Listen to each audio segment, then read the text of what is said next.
Hello दोस्तों, आप सुन रहे हैं मुंशी प्रेमचंद्र द्वारा रचित उपन्यास गबन का भाग 19 अपने ही यूट्यूब चैनल किस्से कहानियों की ऑडियो लाइब्रेरी पर।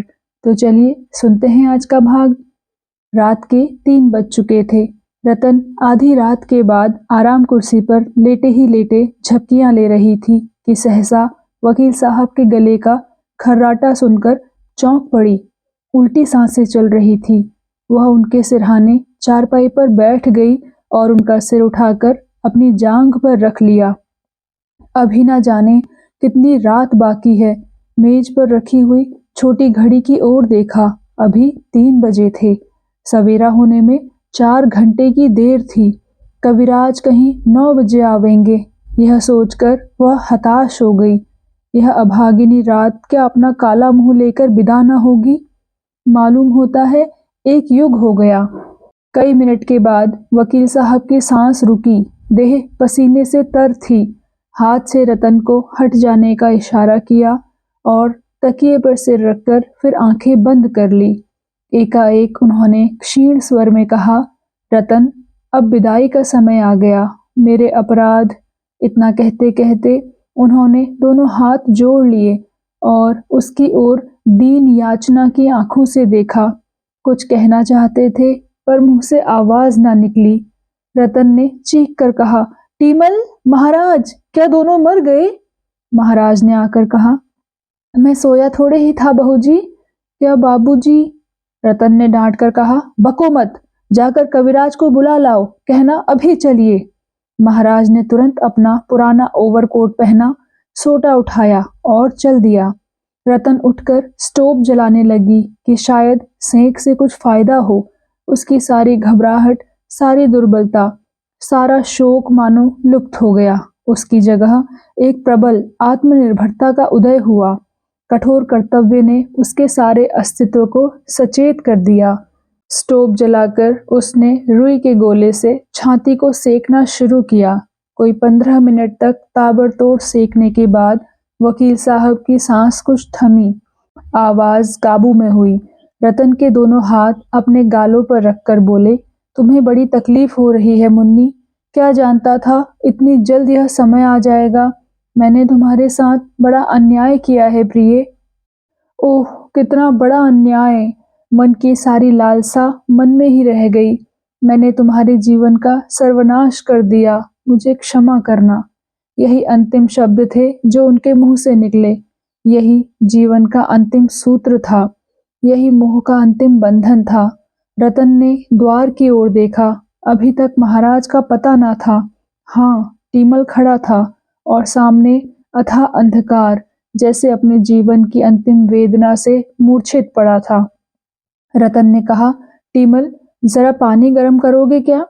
टीमल ने वहीं खड़े खड़े कहा, पानी गर्म करके क्या करोगे बहूजी? गोदान करा दो, 2 बूंद गंगा जल मुंह में डाल दो। रतन ने पति की छाती पर हाथ रखा।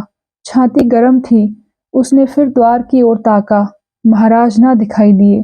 वह अब भी सोच रही थी, कविराज जी आ जाते तो शायद इनकी हालत संभल जाती। पछता रही थी कि इन्हें क्यों लाई। कदाचित रास्ते की तकलीफ और जलवायु ने बीमारी को असाध्य कर दिया। यह भी पछतावा हो रहा था कि मैं संध्या समय क्यों घूमने चली गई। शायद उतनी ही देर में इन्हें ठंड लग गई। जीवन एक दीर्घ पश्चाताप के सिवा और क्या है? पछतावे की 1-2 बात थी। इस 8 साल के जीवन में मैंने पति को क्या आराम पहुंचाया? वह 12 बजे रात तक कानूनी पुस्तकें देखते रहते थे। मैं पड़ी सोती रहती थी। वह संध्या समय भी मुवक्किलों से मामले की बातें करते थे। मैं पार्क और सिनेमा की सैर करती थी। बाजारों में मटर गश्ती करती थी। मैंने इन्हें धनोपार्जन के एक यंत्र के सिवा और क्या समझा? यह कितना चाहते थे कि मैं इनके साथ बैठूं और बातें करूं, पर मैं भागती फिरती थी। मैंने कभी इनके हृदय के समीप जाने की चेष्टा नहीं की। कभी प्रेम की दृष्टि से नहीं देखा। अपने घर में दीपक ना जलाकर दूसरों के उजाले घर का आनंद उठाती फिरी। मनोरंजन के सिवा मुझे और कुछ सूझता ही न था। विलास और मनोरंजन, यही मेरे जीवन के 2 लक्ष्य थे। अपने जले हुए दिल को इस तरह शांत करके मैं संतुष्ट थी। खीर और मलाई की थाली क्यों ना मुझे मिली। इस क्षोभ में मैंने अपनी रोटियों को लात मार दी। आज रतन को उस प्रेम का पूर्ण परिचय मिला जो इस विदा होने वाली आत्मा को उससे था। वह इस समय भी उसी की चिंता में मग्न थी। रतन के लिए जीवन में फिर भी कुछ आनंद था, कुछ रुचि थी, कुछ उत्साह था। इनके लिए जीवन में कौन सा सुख था? न खाने पीने का सुख, न मेले तमाशे का शौक। जीवन क्या एक दीर्घ तपस्या थी जिसका मुख्य उद्देश्य कर्तव्य का पालन था। क्या रतन उनका जीवन सुखी न बना सकती थी? क्या एक क्षण के लिए कठोर कर्तव्य की चिंताओं से उन्हें मुक्त ना कर सकती थी? कौन कह सकता है कि विराम और विश्राम से यह बुझने वाला दीपक कुछ दिन और ना प्रकाशमान रहता? लेकिन उसने कभी अपने पति के प्रति अपना कर्तव्य ही ना समझा। उसकी अंतरात्मा सदैव विद्रोह करती रही, केवल इसलिए कि इनसे मेरा संबंध क्यों हुआ। क्या उस विषय में सारा अपराध इन्हीं का था?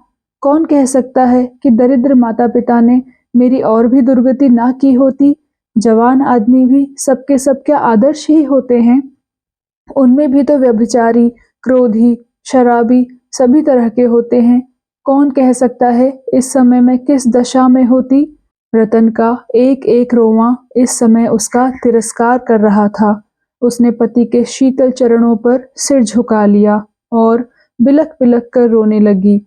वह सारे कठोर भाव जो बराबर उसके मन में उठते रहते थे, वह सारे कटु वचन जो उसने जल-जल कर उन्हें कहे थे, इस समय सैकड़ों बिच्छुओं के समान उसे डंक मार रहे थे। हाय! मेरा यह व्यवहार उस प्राणी के साथ था जो सागर की भांति गंभीर था। इस हृदय में कितनी कोमलता थी, कितनी उदारता। मैं एक बीड़ा पान दे देती थी तो कितना प्रसन्न हो जाते थे। ज़रा हंसकर बोल देती थी तो कितने तृप्त हो जाते थे, पर मुझसे इतना भी ना होता था। इन बातों को याद कर कर के उसका हृदय फटा जाता था। उन चरणों पर सिर रखे हुए उसे प्रबल आकांक्षा हो रही थी कि मेरे प्राण इसी क्षण निकल जाएं। उन चरणों को मस्तक से स्पर्श करके आज उसके हृदय में कितना अनुराग उमड़ा आता था। मानो एक युग की संचित निधि को वह आज ही इसी क्षण लुटा देगी। मृत्यु की दिव्य ज्योति के सम्मुख उसके अंदर का सारा मालिन्य, सारी दुर्भावना, सारा विद्रोह मिट गया था। वकील साहब की आंखें खुली हुई थी, पर मुख पर किसी भाव का चिन्ह न था। रतन की विह्वलता भी अब उनकी बुझती हुई चेतना को प्रदीप्त न कर सकती थी। हर्ष और शोक के बंधन से वह मुक्त हो गए थे। कोई रोए तो गम नहीं, हंसे तो खुशी नहीं। टीमल ने आचमनी में गंगा जल लेकर मुंह में डाल दिया। आज उन्होंने कुछ बाधा न दी। वह जो पाखंडों और रूढ़ियों का शत्रु था, इस समय शांत हो गया था। इसलिए नहीं कि उसमें धार्मिक विश्वास का उदय हो गया था, बल्कि इसलिए कि उसमें अब कोई इच्छा न थी। इतनी ही उदासीनता से वह विष का घूंट पी जाता। मानव जीवन की सबसे महान घटना कितनी शांति के साथ घटित हो जाती है। वह विश्व का एक महान अंग, वह महत्वाकांक्षाओं का प्रचंड सागर, वह उद्योग का अनंत भंडार, वह प्रेम और द्वेष, सुख और दुख का लीला क्षेत्र, वह बुद्धि और बल की रंग भूमि न जाने कब और कहाँ लीन हो जाती है, किसी को खबर नहीं होती।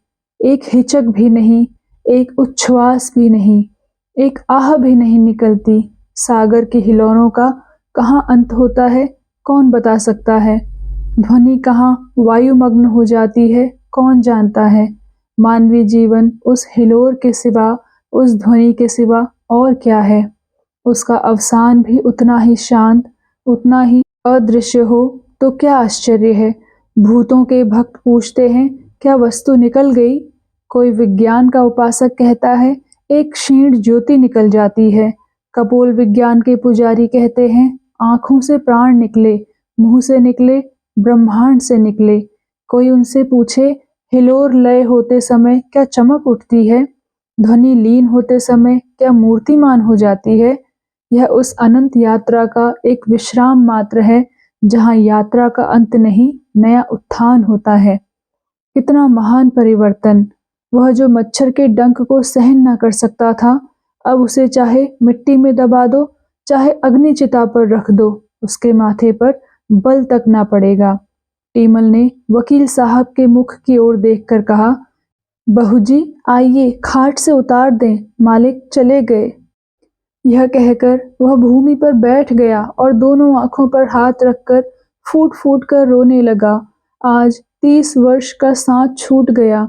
जिसने कभी आधी बात नहीं कही, कभी तू करके नहीं पुकारा, वह मालिक अब उसे छोड़े चला जा रहा है। रतन अभी तक कविराज की बाट जोह रही थी।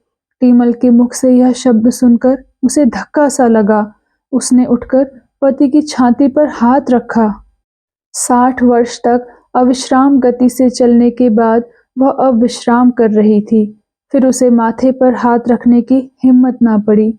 उस देह को स्पर्श करते हुए, उस मरे हुए मुख की ओर ताकते हुए उसे ऐसा विराग हो रहा था जो ग्लानि से मिलता है। अभी जिन चरणों पर सिर रखकर वह रोई थी, उसे छूते हुए उसकी उंगलियां कटी सी जाती थी। जीवन सूत्र इतना कोमल है, उसने कभी न समझा था। मौत का ख्याल कभी उसके मन में न आया था। उस मौत ने आंखों के सामने उसे लूट लिया। एक क्षण के बाद टीमल ने कहा, बहू जी अब क्या देखती हो, खाट के नीचे उतार दो, जो होना था हो गया। उसने पैर पकड़ा, रतन ने सिर पकड़ा और दोनों ने शव को नीचे लिटा दिया और वहीं जमीन पर बैठकर रतन रोने लगी। इसलिए नहीं कि संसार में अब उसके लिए कोई अवलंब न था, बल्कि इसलिए कि वह उसके साथ कर्तव्य को पूरा न कर सकी।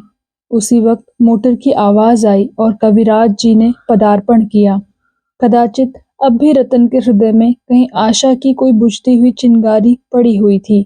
उसने तुरंत आंखें पोंछ डाली, सिर का अंचल संभाल लिया, उलझे हुए केश समेट लिए और खड़ी होकर द्वार की ओर देखने लगी। प्रभात ने आकाश को अपनी सुनहली किरणों से रंजित कर दिया था। क्या इस आत्मा के नवजीवन का यही प्रभात था? उसी दिन शव काशी लाया गया। यहीं उसकी दाह क्रिया हुई। वकील साहब के एक भतीजे मालवे में रहते थे। उन्हें तार देकर बुला लिया गया। दाह क्रिया उन्होंने ही की। रतन को चिता के दृश्य की कल्पना से ही रोमांच होता था। वहां पहुंचकर शायद वह बेहोश हो जाती। जालपा आजकल प्रायः सारे दिन उसी के साथ रहती। शोकातुर रतन को न घर बार की सुधि थी, न खाने पीने की। नित्य ही कोई ऐसी बात याद आ जाती जिस पर वह घंटों रोती। पति के साथ उसका जो धर्म था, उसके एक अंश का भी उसने पालन किया होता तो उसे बोध होता। अपनी कर्तव्यहीनता, अपनी निष्ठुरता, अपनी श्रृंगार लोलुपता की चर्चा करके वह इतना रोती कि हिचकियां बंध जाती।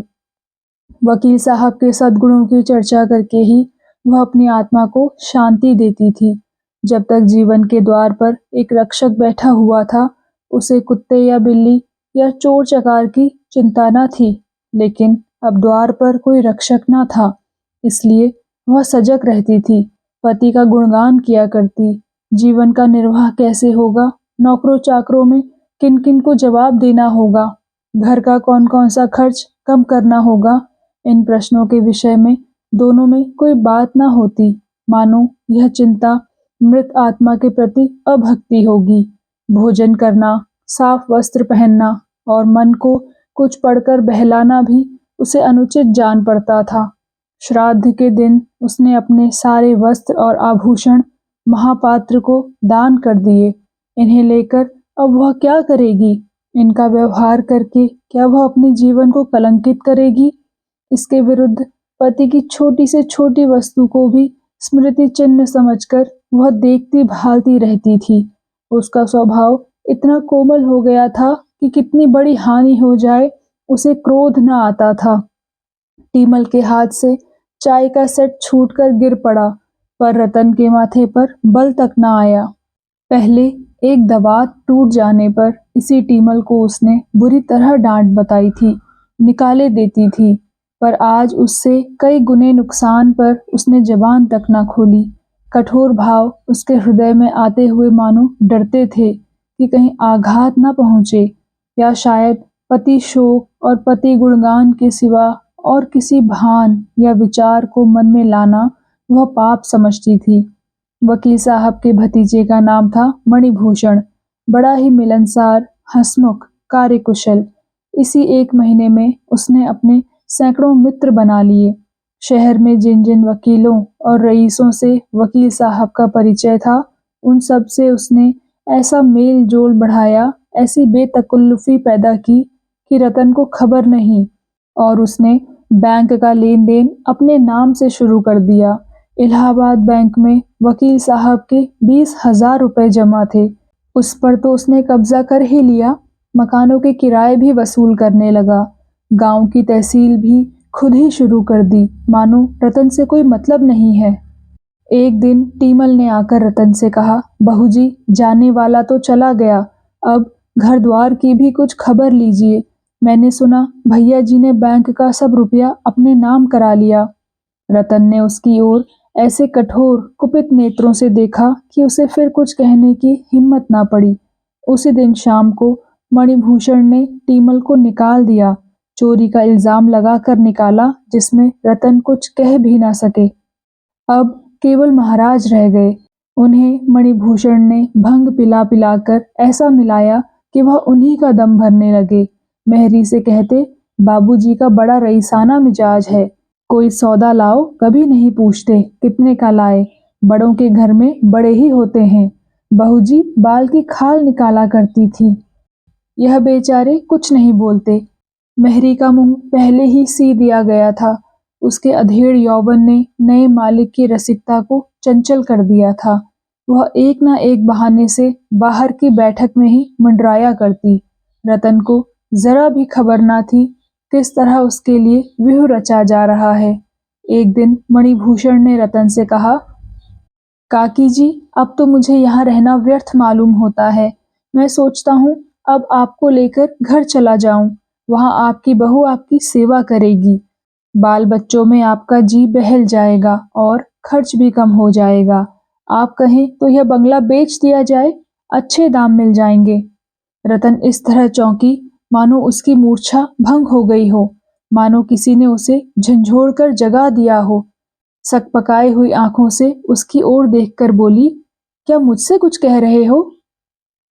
मणिभूषण बोला, जी हाँ, कह रहा था कि अब हम लोगों का यहाँ रहना व्यर्थ है। आपको लेकर चला जाऊं तो कैसा हो? रतन ने उदासीनता से कहा, हाँ, अच्छा तो होगा। मणि बोला, काका जी ने कोई वसीयतनामा लिखा हो तो लाइए देखूं। उनकी इच्छाओं के आगे सिर झुकाना हमारा धर्म है। रतन ने उसी भांति आकाश पर बैठे हुए, जैसे संसार की बातों से अब उसे कोई सरोकार ही ना रहा हो, जवाब दिया, वसीयत तो नहीं लिखी, और क्या जरूरत थी? मणिभूषण ने फिर पूछा, शायद कहीं लिखकर रख गए हों। रतन बोली, मुझे तो कुछ मालूम नहीं, कभी जिक्र नहीं किया। मणिभूषण ने मन में प्रसन्न होकर कहा, मेरी इच्छा है कि उनकी कोई यादगार बनवा दी जाए। रतन ने उत्सुकता से कहा, हाँ हाँ, मैं भी चाहती हूँ। मणि बोला, गांव की आमदनी कोई 3,000 साल की है, यह आपको मालूम है। इतना ही उनका वार्षिक दान होता था। मैंने उनके हिसाब की किताब देखी है, 2-250 से किसी महीने में कम नहीं है। मेरी सलाह है कि वह सब ज्यों का त्यों बना रहे। रतन ने प्रसन्न होकर कहा, हाँ और क्या? मणि बोला, 2 गांव की आमदनी तो धर्मार्थ पर अर्पण कर दी जाए। मकानों का किराया कोई 200-250 रुपए महीना है। इससे उनके नाम पर एक छोटी सी संस्कृत पाठशाला खोल दी जाए। रतन बोली, बहुत अच्छा होगा। मणि बोला, और यह बंगला बेच दिया जाए, इस रुपए को बैंक में रख दिया जाए। रतन बोली, बहुत अच्छा होगा, मुझे रुपए पैसे की अब क्या जरूरत है? मणि बोला, आपकी सेवा के लिए तो हम सब हाजिर हैं। मोटर भी अलग कर दी जाए, अभी से यह फिक्र की जाएगी तो जाकर कहीं 2-3 महीने में फुर्सत मिलेगी। रतन ने लापरवाही से कहा, अभी जल्दी क्या है, कुछ रुपए बैंक में तो हैं। मणि बोला, बैंक में कुछ रुपए थे, मगर महीने भर से खर्च भी तो हो रहे हैं। 1,500 पड़े होंगे। यहाँ तो रुपए जैसे हवा में उड़ जाते हैं। मुझसे तो इस शहर में 1 महीना भी ना रहा जाए। मोटर को तो जल्द ही निकाल देना चाहिए। रतन ने इसके जवाब में भी यही कह दिया। अच्छा तो होगा। वह उस मानसिक दुर्बलता की दशा में थी जब मनुष्य को छोटे छोटे काम भी असूझ मालूम होने लगते हैं। मणिभूषण की कार्यकुशलता ने एक प्रकार से उसे पराभूत कर दिया था। इस समय जो उसके साथ थोड़ी सी भी सहानुभूति दिखा देता, उसी को वह अपना शुभचिंतक समझने लगती। शोक और मनस्ताप ने उसके मन को इतना कोमल और नर्म बना दिया था कि उस पर किसी की भी छाप पड़ सकती थी। उसकी सारी मलिनता और भिन्नता मानो भस्म हो गई थी। वह सभी को अपना समझती थी। उसे किसी पर संदेह न था, किसी से शंका न थी।